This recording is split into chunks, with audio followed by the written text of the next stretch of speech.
Hi guys, welcome. Today I'll be showing you how to make this little basket out of twine.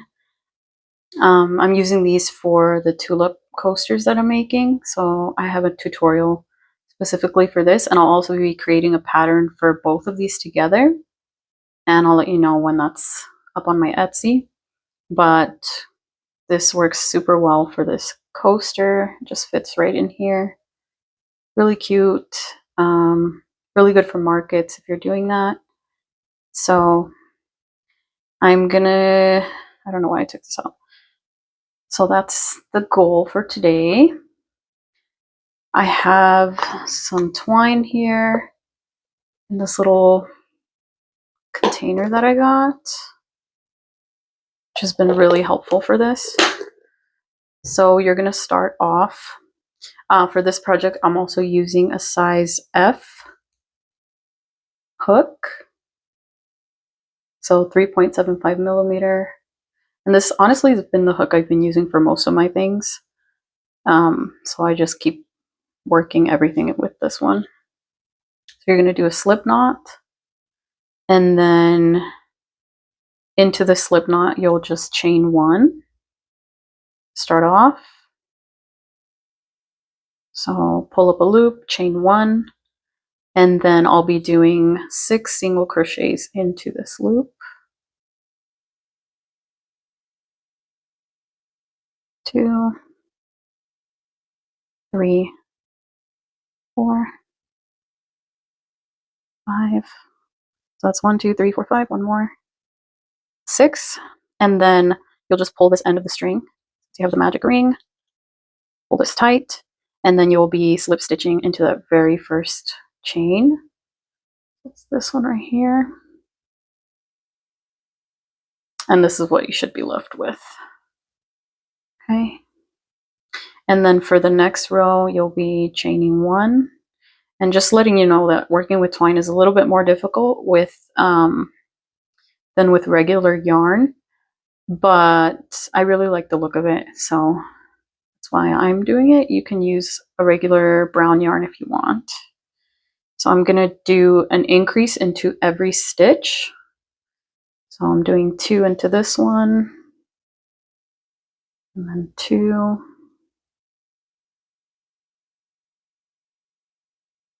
2,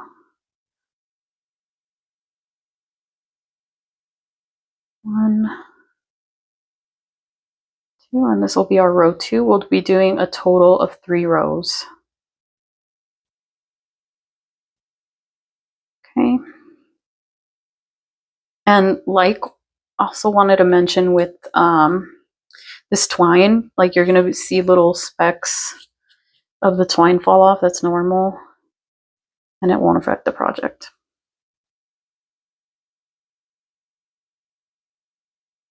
So I should have a total of 12. Need 2 more to this last stitch. Okay, now I have my 12. I'm going to go ahead and pull this again, and then slip stitch into this one. And what I've noticed with most of my twine is that it gets thinner or thicker, and that's okay. It doesn't really affect the end result. So this is going to be our second row, and we'll be doing, just like this one, we'll be doing 3 rows. So for our third row, if you've ever worked in round and increases, you're going to chain 1, and then into this first chain, you're going to chain or single crochet, and then in the next one, we'll be doing 2.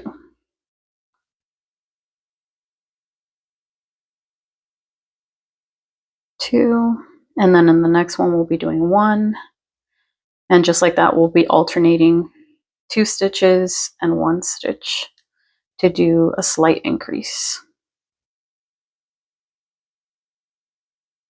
I'm doing 2 in this one. Okay, and then 1 in the next one, and then 2 in the next one.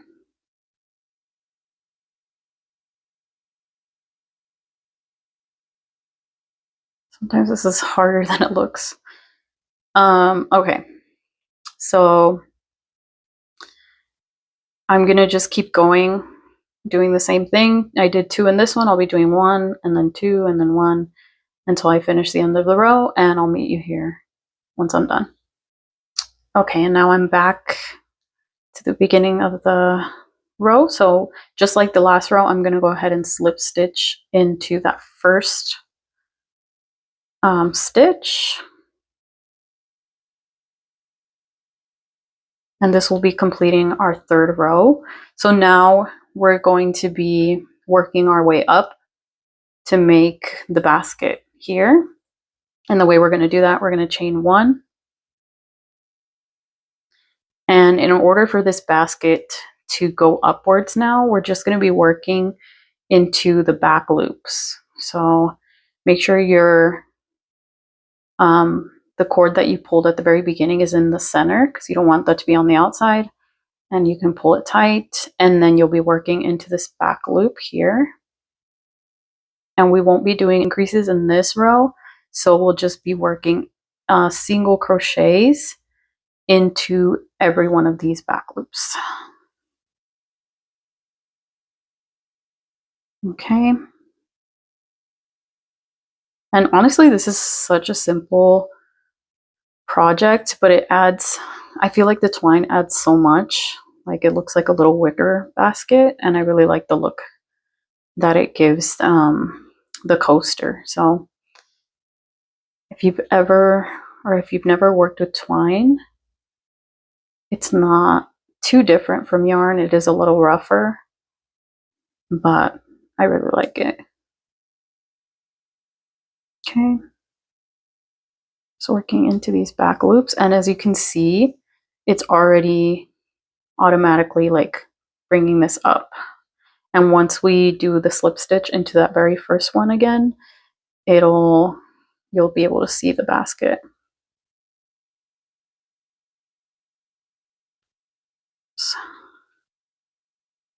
Sorry if this is moving a lot. I feel like I'm moving the table. And there's so much falling off, but that's okay. So I feel like these would be so cute for craft fairs, or even to hang in the car if you want to add a string for it. So that's the end of my row here, and I can tell by these slip stitches. And then I will slip stitch into that very first row, and then we'll do 1 chain to bring it up to the next row, and you'll do 1 single crochet into every chain for this row. Every chain, every stitch. So that's in the first one, and this time you won't be working in just the back loops. You'll do like regular single crochet here. And you really do get used to working with this. I believe the one I have right now is like a 3-ply twine, and I think the favorite is, for me at least, is 3-ply or 2-ply to do work with. So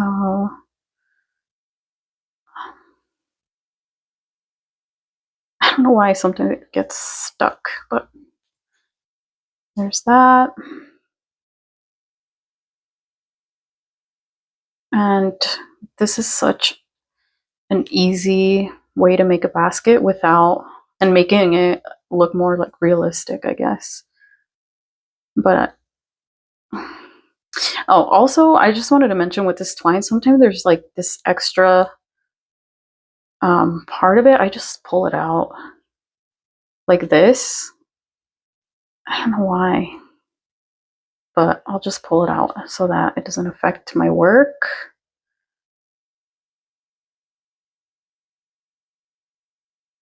And I think we're at the last stitch.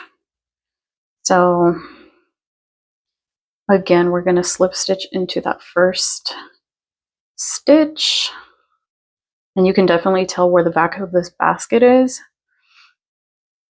And then you'll be chaining 1. And to complete this basket, we'll be doing 2 more rows so that we have 4 total, just like this one. So 1, 2, 3, 4. And then I'm going to go ahead and do that. And then I can meet you back to show you how I fasten off the project and tie the loose ends in. Okay. Okay, so I finally at the end now. So I have this just last slip stitch to do. And then the way I like to fasten that off is just make sure I pull a little bit and I flip my work inside out. So it's really easy to do with this. Flip it inside out, and then I go into this next stitch and pull this loose end in. And then I have that. I need to get some scissors. So I'll just cut off a good amount. And then I will pull this loose end in here and pull it as tight as I can.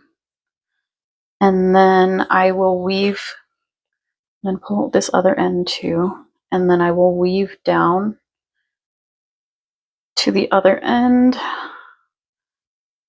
just with my hook. And it doesn't matter too much where you choose, just make sure you don't go through any of the front loops. So sometimes it's hard to find some too. Oh, here's a good one. Just I do this maybe 2 or 3 times like this until I have enough to tie it off here, and then I'll just tie it. Make sure it's sturdy. Don't tie it too tight on the first one because you don't want to distort the form of the basket, but just tight enough, and then the second one you can pull as tight as you can. And then I'll just do a third one for good measure. As tight as you can. And I will just snip off the ends. Like that. And I have all this extra twine here, which I'll be cleaning up, but then you can just flip this back over like this, and this is just going to be the inside, so it doesn't matter too much, but this is what the end product should look like. So cute. And it should be a perfect size. I tried to make them the most perfect size I could for these coasters, so a little bit of trial and error, but finally got them. They're so cute. So I hope you enjoy. And if you want to see something else, more tutorials or anything like that, let me know in the comments. And I hope you enjoy making some of these.